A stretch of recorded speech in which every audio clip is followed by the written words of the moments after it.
Assalamualaikum warahmatullahi wabarakatuh. Perkenalkan, nama saya Cindy Monica dengan NIM 2111726 dari Program Studi Pendidikan Guru Sekolah Dasar Universitas Trilogi. Tujuan saya membuat video ini untuk melengkapi tugas UTS, mata kuliah, bimbingan dan konseling dengan dosen pengampu Ibu Febrianti Yuli Satriani, SPD IMPD. Di sini saya akan membahas materi tentang landasan bimbingan dan konseling pendidikan. Kokohnya suatu bangunan itu tentu harus memiliki pondasi dan landasan yang kuat. Apabila tidak memiliki pondasi yang kuat, maka akan terjadi goyahnya dan ambruknya bangunan tersebut. Ternyata hal ini sama dengan layanan bimbingan konseling.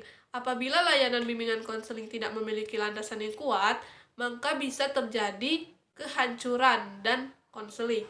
Atau peserta didik yang kita layani itu akan menjadi korban dari kehancuran layanan tersebut. Nah, di sini ada beberapa aspek pokok yang mendasari pengembangan layanan bimbingan konseling. Yang pertama itu ada landasan filosofis, landasan religius, landasan psikologis, landasan sosial budaya, dan landasan ilmiah dan teknologis. Dan yang terakhir itu ada landasan pedagogis. Yang pertama tadi landasan filosofis. Kita akan membahas landasan filosofis terlebih dahulu. Jadi landasan filosofis ini dalam bimbingan dan konseling itu berkenaan dengan usaha mencari jawaban yang hakiki tentang apakah manusia itu. Nah, untuk menjawab pertanyaan tersebut tentunya tidak terlepas dari berbagai aliran yang ada, mulai dari aliran filsafat klasik sampai dengan filsafat modern, atau bahkan filsafat postmodern. Lalu di sini ada nih yang telah mendeskripsikan tentang hakikat manusia, yaitu Rudolf. Bahwasanya manusia itu adalah makhluk rasional yang mampu berpikir dan menggunakan ilmu untuk meningkatkan perkembangan dirinya, mengatasi masalah-masalah yang ada di hidupnya, dan mewujudkan kebaikan bagi dirinya untuk mengontrol dari keburukan. Nah, lalu yang kedua itu adalah landasan religius. Nah, landasan religius ini dalam layanan bimbingan dan konseling itu berbicara tentang manusia yang dikaitkan dengan aspek-aspek keagamaan, seperti keyakinan bahwa manusia dan alam semesta ini itu adalah makhluk ciptaan Tuhan atau makhluk Tuhan. Nah, kan landasan religius ini kan berkenaan dengan manusia itu sebagai ciptaan Tuhan. Nah, tapi manusia ini makhluk Tuhan yang diberi karunia sisi kemanusiaan.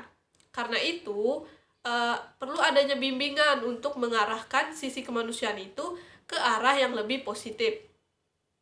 Nah, untuk itu kita bisa memanfaatkan unsur-unsur agama, karena agama dipandang sebagai pedoman penting dalam hidup. Lalu yang ketiga ada landasan psikologis, yaitu landasan yang mampu memberikan pemahaman bagi konselor tentang perilaku peserta didik yang menjadi sasaran layanan bimbingan dan konseling. Jadi di sini ada beberapa kajian psikologis yang perlu konselor kuasai dalam proses layanan bimbingan dan konseling. Yang pertama itu ada motif dan motivasi. Motif dan motivasi ini berkenaan dengan mendorong dan mengarahkan peserta didik berperilaku baik. Lalu yang kedua itu ada pembawaan dan lingkungan. Pembawaan dan lingkungan ini berkenaan dengan faktor-faktor yang membentuk dan mempengaruhi peserta didik. Dan yang ketiga itu ada perkembangan peserta didik. Nah, perkembangan peserta didik ini berkenaan dengan proses timbul dan berkembangnya peserta didik yang merentang pada masa konsepsi hingga akhir hayatnya. Di antaranya itu meliputi aspek fisik dan psikomotorik, bahasa dan kognitif, dan moral dan sosial. Lalu yang keempat itu ada belajar. Belajar itu merupakan suatu konsep yang sangat mendasar dari psikologis. Tanpa belajar, peserta didik itu tidak akan bisa meningkatkan dan mengembangkan dirinya. Dengan adanya belajar, peserta didik itu mampu mengembangkan harkat kemanusiaan. Nah, lalu yang kelima itu ada kepribadian. Jadi, setiap manusia itu memiliki kepribadian yang berbeda-beda.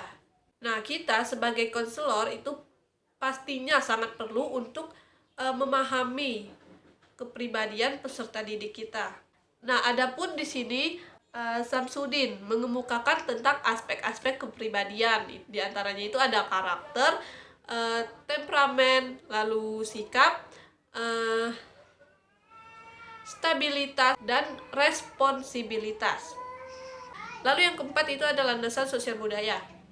Kebutuhan akan layanan bimbingan dan konseling itu timbul karena adanya masalah-masalah yang dihadapi individu yang tidak terlepas dari aspek sosio-kultural atau kebudayaan.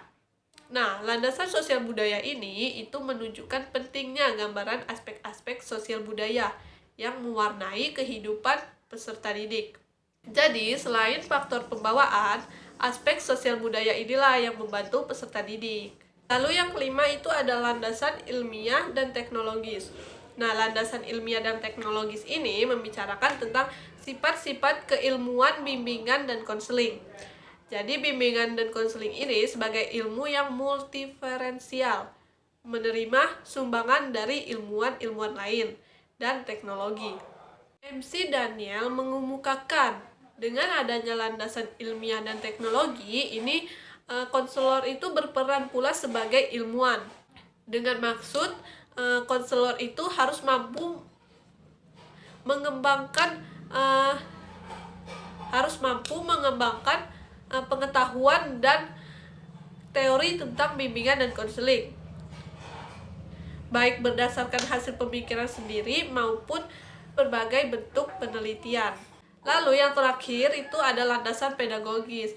Jadi menurut Prayitno, dalam pelaksanaan layanan bimbingan dan konseling di segala bidang itu diperlukan pula landasan pedagogis yang ditinjau dari 3 segi, yaitu yang pertama, pendidikan sebagai upaya pengembangan individu dan bimbingan salah satu bentuk kegiatan pendidikan.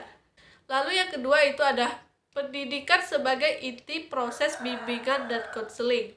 Dan yang ketiga itu ada pendidikan lebih lanjut itu sebagai inti tujuan layanan dan bimbingan konseling.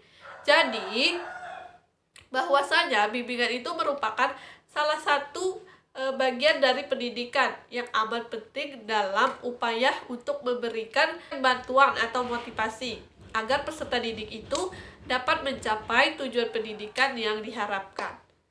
Nah, mungkin hanya itu yang dapat saya sampaikan. Lebih dan kurangnya saya mohon maaf. Saya akhiri. Wassalamualaikum warahmatullahi wabarakatuh.